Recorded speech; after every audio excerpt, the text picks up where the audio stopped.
As a financial expert, I would like you to define the three pillars of finance. Wow, that's quite an interesting question. You know, people often say they want to achieve financial independence, they want to be financially stable without understanding the main pillars of finance. It's quite long, but I'll try to summarize it as best way possible, as I'll put it. First, you need to know your income, your expenses.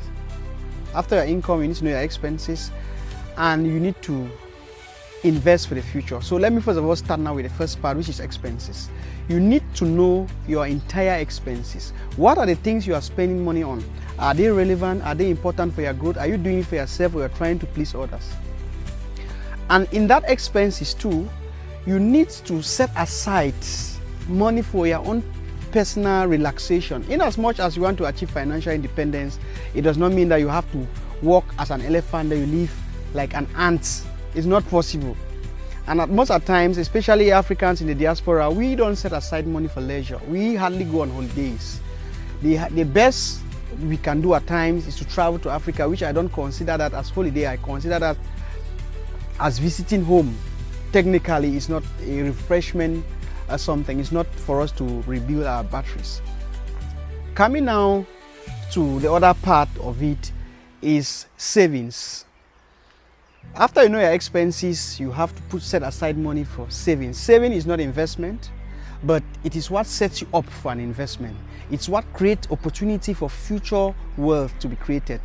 You need to save money to start up something. Even if you are working, even if you are a career person, you need to have so many sources of income, because, for example, if you are a barber and something happens and you're unable to use your hands and you don't have any other source of income, you are gone. You are completely financially down. So it's always good to save for investment. Now the last part is actually now investment. You need to study on the things that you want to invest in. Investment is a risky venture, but if you study very well, you'll be able to understand the terrain and you'll be able to know how to invest. Most of the time, people just rush into investment and they lose money because they don't do any finding. They just hear crypto, they don't take time to study crypto, they go and put their money there. Tomorrow they are crying foul. So to summarize it, you need to know your expenses, you need to set aside income, and you need to invest. Those are the three pillars. I will elaborate more on my next videos. If you are new, subscribe, like, and share.